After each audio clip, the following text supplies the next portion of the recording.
السلام عليكم ورحمة الله وبركاته. معكم إيمان زهران. اللي أول مرة يشوف قناتي، كل عام وأنتم إلى الله أقرب. هيبدأ ال10 أيام ذو الحجة، ربنا يا رب يجعلهم أيام الطاعة وأيام الخير والتقرب إلى الله في العبادة وفي كل حاجة حلوة نعملها في ال10 أيام بإذن الله. قبل ما نبدأ الفيديو الرائع دوت هنصلي على أفضل خير خلق الله. اللهم صلي وسلم وزد وبارك على سيدنا محمد. النهارده هنعمل فطيرة جدو. يعني إيه فطيرة جدو؟ هنقول واحنا شغالين في الفيديو يعني إيه فطيرة جدو، بس بعد ما نقول مقاديرنا. بما إني من المنصورة وبنت المنصورة وكمان أصل سعدية، يعني الفطير ده أصلنا. أول حاجة هنبدأ بيها الشربات. الشربات عبارة عن إيه؟ كوبايتين سكر عليهم كوبايتين مية، يعني كوباية السكر عليها كوباية مية، عصرة ليمون، هنقلبه ونرفعه على النار كده ومعاه شرايح ليمون. انا بحب احطه، عايزه تحطي فانيليا براحتك، ده بيرجع لك. هيتقل كده معايا، هقوم طفي عليه وسايباه يبرد. تاني حاجه معايا كيلو حليب انا كنت غلياه وبارد، هنزل عليه بالنشا، عباره عن 6 معالق نشا من المعلقه اللي انتوا هتشوفوها معايا دلوقتي، ومعايا اللي هي المعلقه دي، ومعايا معلقتين كريم شانتيه بعزز الطعم، ومعايا 3 معالق سكر بودر بودك من نفس المعلقه. كل ده على البارد، يعني اللبن ده كان مغلي وبارد خالص، وبعد كده رجعت رفعته على النار والحاجه بردك على البارد، وبعد كده شغلت عليها النار. يا رب كل حاجه تكون واضحه. هبدا اقلب كده لغايه ما تاخد القوام الرائع دوت. هبدأ أفضيها وأسيبها تبرد معايا. هنبدأ بقى نجيب لفة الجلاش ونفرد أول طبقة على الرخامة كده. طبعا في الأرضية ما بدهنش أي حاجة، هي الورقة من على الوش كده وبدهن. هنقول إيه الحاجات اللي أنا وقعت فيها وإزاي تتفاديها، وهقولك نصايحي فيها. أول حاجة نبدأ الورقة كده نفردها. أول حاجة اللي انت لازم تغطي الورق عشان ما ينشفش معاكي، دي أول حاجة. تاني حاجة هنقول لو احنا شغالين هنا، هبدأ أحط طبقة تانية، هعمل عبارة عن 3 طبقات، والطبقة الرابعة هي اللي هطبقها، وهتكون هي التقل، يعني الحاجة اللي هتدي هحط عليها الكريمة، يعني تكون سميكة عشان احط عليها الكريمة في النص. هنا دي الطبقة الثالثة. عايزة تحطي 4 طبقات، ده بيرجع لك انت. انا بالنسبة لي الفطيرة كانت محترمة جدا ب3 طبقات، والرابعة المتنية دي. هبدأ اللي انا افرد الطبقات كده وادهن. معايا كوباية الا ربع سمنة على زبدة، سمنة على زيت، سمنة بلدي على نباتي، سمنة نباتي، بس ده بيرجع لك انت، كوباية الا ربع. طبعا عايزة تزودي عن كده براحتك، بس انا كمية يعني المادة الدهنية كانت معايا حلوة جدا. هبدأ اخد الطبقة بقى اللي في النص هنا. دي الطبقة الثالثة. وعلى فكرة ممكن يكون مقطع دخل في مقطع، لان انا كنت بحاول، كان ما شاء الله 20 دقيقة، فقعدت اقطع المقاطع عشان اللي انا اوصل ليكم خلاصة الفيديو. فخلاصة الفطيرة الواحدة كانت عبارة عن 3 طبقات، والطبقة الرابعة يا جماعة انا كنت بتنيها، دي الطبقة الرابعة اللي هتنيها. احنا قلنا في بداية الفيديو دي فطير جدو. يعني ايه فطير جدو؟ طبعا زي ما احنا اتعودنا، اي حد كبير في السن او سواء راجل او ست بنقول جدو او تيتا او بابا او ماما، احنا اتربينا على كده. طبعا احنا بقول انا فطير جدو لان انا من المنصورة، واحمد امين ده انا اوعى عليه من يعني اخواتي الكبار ما شاء الله اللي يكبروني في السن 15 سنة كمان، هما بيقولوا كنا مولودين وهو كان موجود، يعني ما شاء الله.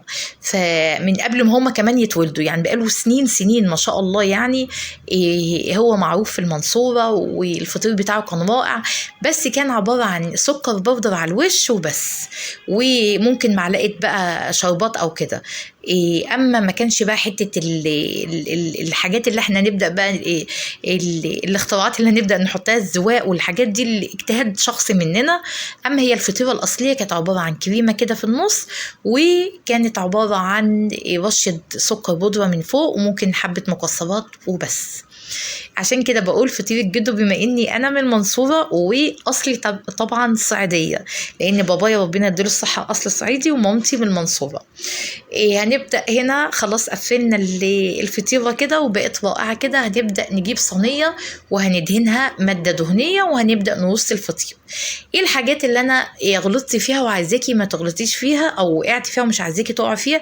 الكريمة اللي المفروض اللي انت بعد ما بردت خالص تضربيها بالمضرب اللي بالكهرباء او المضرب اليدوي، بحيث اللي انت تخليها بعد ما هي طبعا الكريمة لما جمدت اتكتلت، انت بتنعميها بتخليها ناعمة زي الكريمة تاني.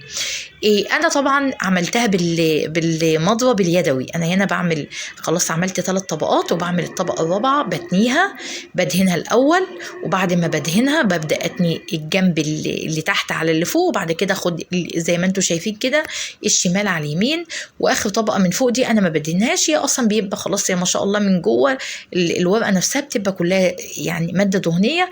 ايه لازمه اللي انا بدهنها ماده دهنيه، مش بحطها ناشفه كده، عشان لو حطيتها ناشفه هتبقى الفطيره كلها مورقه، والحته دي هتبقى تخينه وسميكه، وهتبقى مش حلوه جدا، وهتبقى مش عامله معاكي اللي هي التوريقه بتاعت الفطير دي.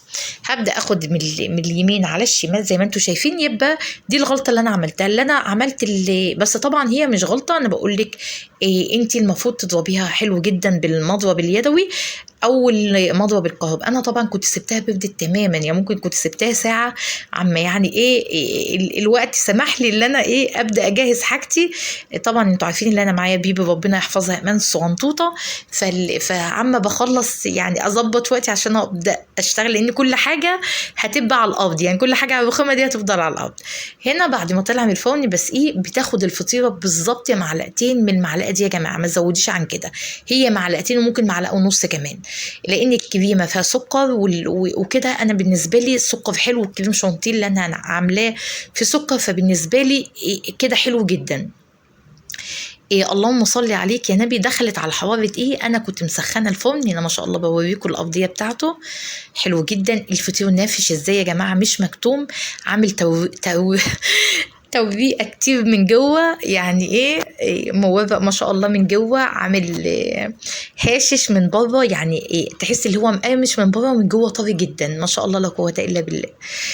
طبعا اللي اللهم صل عليك يا نبي دخلته محققه الحراره قبل ما ادخله، يعني فرن سخن جدا، دخلته على ممكن 200، وبعد كده بدقيقتين خليته لدرجه حراره 180. انا ما عنديش درجات زي فوفدي كده، ما عنديش فعلا درجات. ببدا اعمل هنا كريم شانتيه وهبدا ازوقه.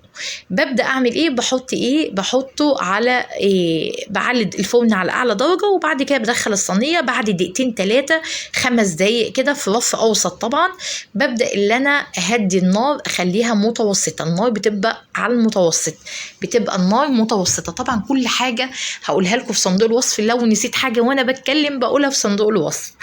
هنا المانجا دي كانت متفرزه، طبعا اللمعه دي لان حط عليها جيلي تلميع. الكريم شانتيه عباره عن كوبايه كريم شانتيه عليها كوبايه لبن ساقع او كوبايه ميه، وممكن كوبايه الا ربع حسب نوع الكريمه اللي انت بتستخدميها.